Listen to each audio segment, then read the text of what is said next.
Well.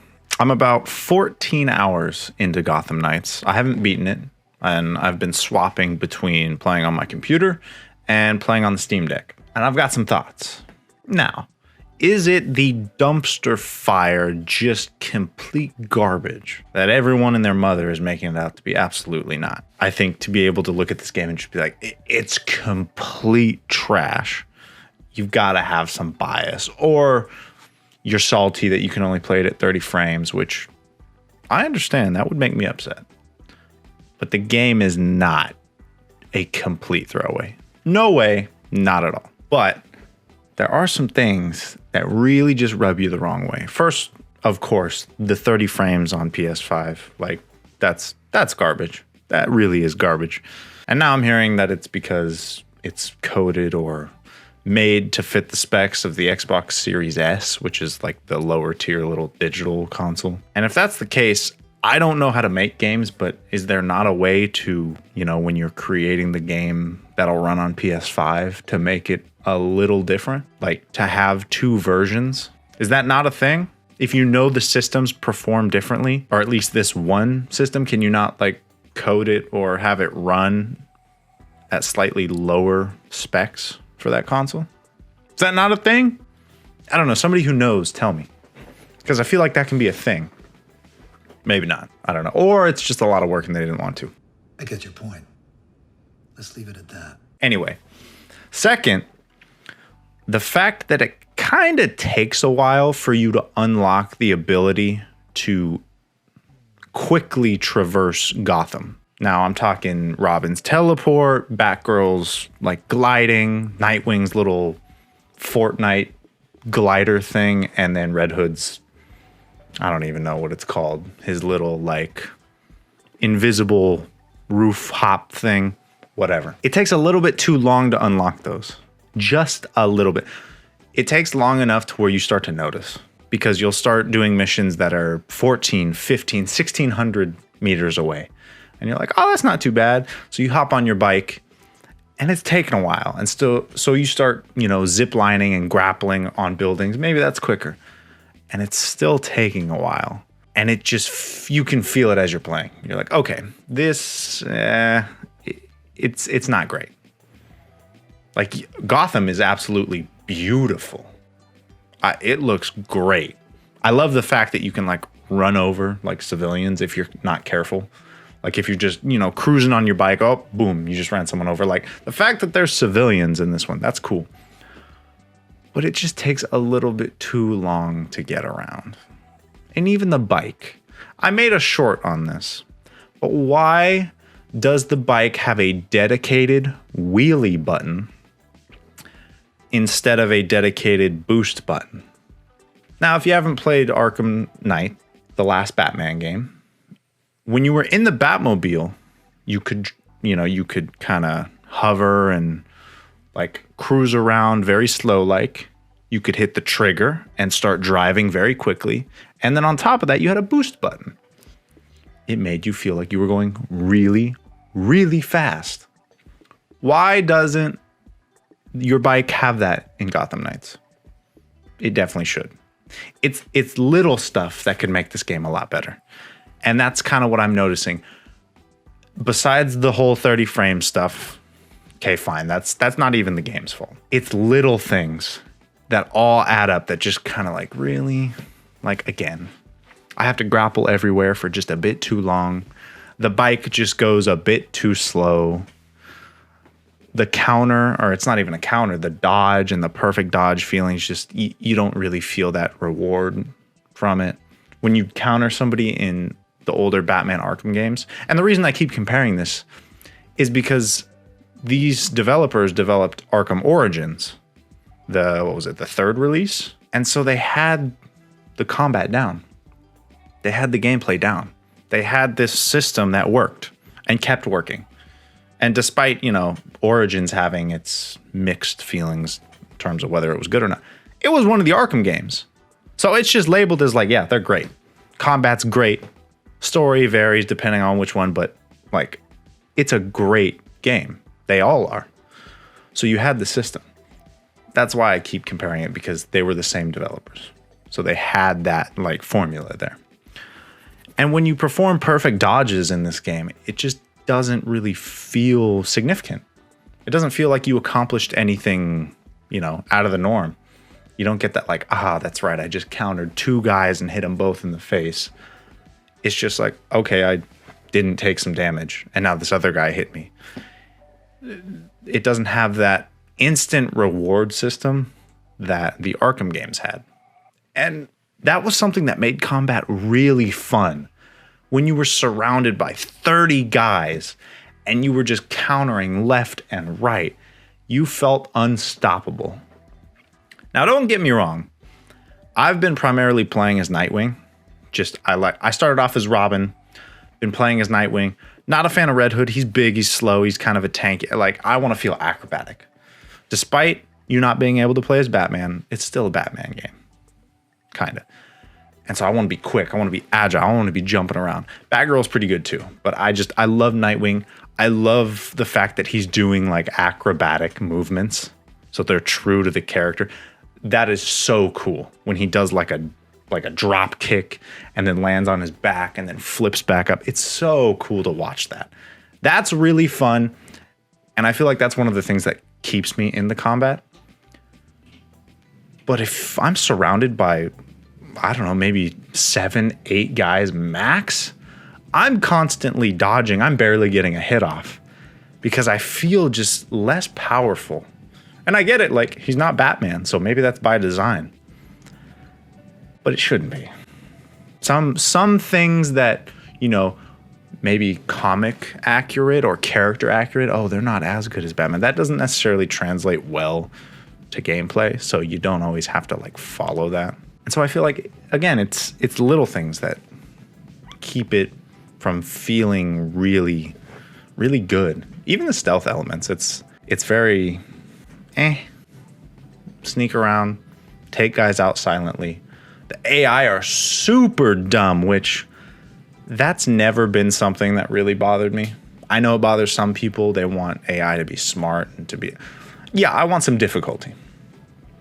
The stealth sections, I don't really care about if they're smart or not, whatever. But they are really dumb. Again, it doesn't bother me, but even I noticed, I'm like, wow, these enemies are so dumb. Like, I've been choking a guy out, and I'll turn the camera and see across the room another enemy AI looking straight at me. Nothing. I must be just out of their like distance to be able to like catch that, but still, seeing it, it's like, come on, you got to do better. But the story, now, I know I've been trashing a lot. The story, again, I haven't finished. So far, it's very intriguing. Even the side stories, Mr. Freeze, Harley Quinn, all that, very cool. The main story, I really like. Every time, you go in, and I'm going to try to not throw out any spoilers, but we all know the Court of Owls is like the big bad. Every time you go and do a mission and go, into a location that has to do with the Court of Owls, and you can see the age of the organization, you can see based on where you're at, how long they've been around, how deep they have their roots, and how much control they have over everything. That's really cool.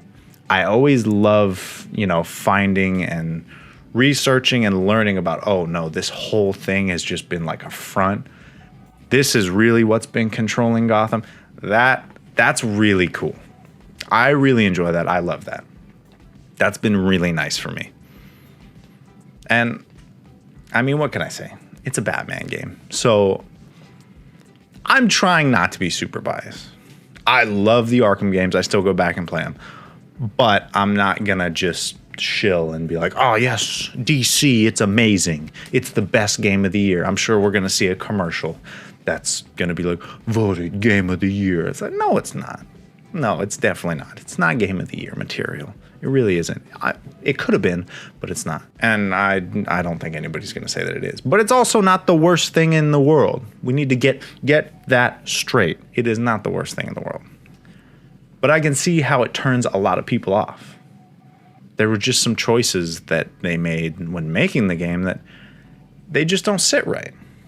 The fact that there's no cross-gen, or crossplay. Really? It's a co-op Batman game? You play with your friends, your family, but you all have to be on the exact same system? That's not really realistic anymore. Yeah, back in the day, okay, you either had Xbox or PlayStation. There were two. I know PC gaming was still a thing back then, but at least when I was younger, it was you either had an Xbox or a PlayStation. That's it. Like Steam wasn't what it is now. The gaming platforms on PC, they weren't the same. So you either had one of the two consoles. Now, there's Nintendo Switch, there's PS5s, there's PS4s, there's Xboxes, 10 generations, there's PCs, there's Steam Decks, there's everything. Make it cross-gen, make it cross-platform. Let these people have fun. Little decisions like that. You gotta compromise. And the fact that when you find a chest in the open world and you open it and all that pops up are little numbers, don't even say what they are. It just feels like a lot of things were afterthoughts. Like that right there. Oh, we need to give some indication that they actually received something from a chest. Okay, let's pop up some numbers. Don't say what it is. Don't show a picture of a piece of whatever armor. Nope, just numbers. Let them go figure it out. The menu system, the gear, it's just... I love the different costumes. Those are really cool. Now the whole RPG elements, the numbers, okay, whatever. If it's higher, I'll equip it. Because just based off the way the game plays, I doubt it's going to matter that much. It's more just knowing, how to fight these different enemies. When you pull up two pieces of armor and they look 99% identical, there's one tiny difference and then the name is different. They're like, oh, it's two pieces of armor. It's like, no, it's not. It's really not. You can tell yourself that if you can sleep at night knowing that, but they're not different. They're really not. And you and I know it. So at least with the outfits in this game, the uniform, they are so cool and so different. So I love that. I mean, as you can see, there's good and bad. It's fun. You can have fun. You can absolutely have fun. Despite every little kind of bad thing I'm picking up as I play, nonetheless, I'm having fun while I'm playing it. Yeah, it was annoying being, grappling around for a while. But I'm still having fun. I'm still enjoying the fights. Just not as much. So I think that's where the real problem lies, is the Arkham games are so good, and they were all so good, regardless of how you feel about, Origins or Asylum, Arkham Knight. They weren't perfect, but they did the big things right. They did Batman right. They did the combat just... I would go out on a limb and say the combat is like 99% perfect. The only reason I won't say 100 is because there are times in the Arkham games where you'd go to finish an enemy and it would do that slow motion shot where it's supposed to be going for the head, but then the AI, like the enemy model, would like flip out and you'd end up hitting them in like the chest because it just didn't register properly. But you felt so powerful. You felt like Batman. You felt unstoppable regardless of how many people were in the room. And they did that perfectly. And that's where the problem lies. They came off of that. Arkham Knight looks amazing, was great, story was pretty good, felt amazing. Again, the combat is just perfect. Leading into Gotham Knights, those are giant shoes to fill.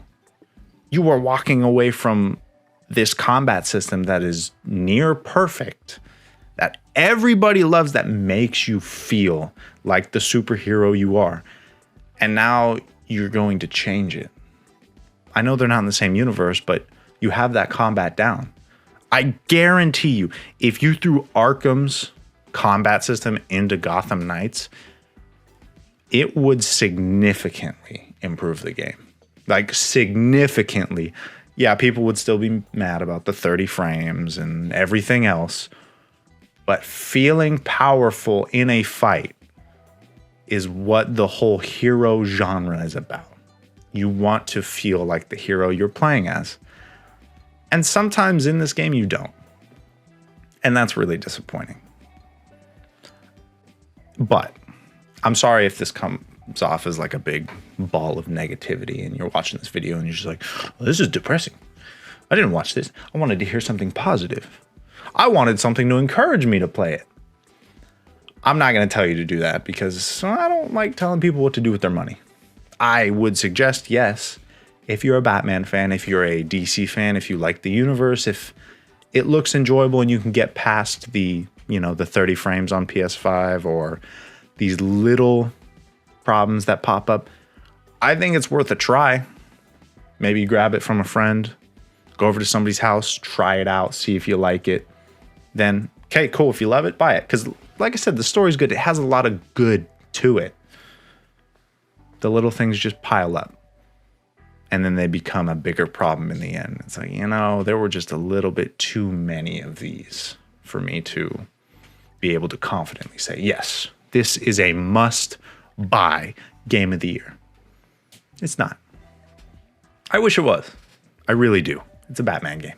I wish it was, but it's not. Anyway, I hope this was entertaining, informative. I mean, I enjoyed just talking about it. So even if you didn't find it informative, I enjoyed it. I hope everyone's having a great day. Tell me what you think of Gotham Knights. I'd love to know. The controversy has been super juicy, so I'm enjoying it. And yeah, stay caffeinated, folks. Have a great day.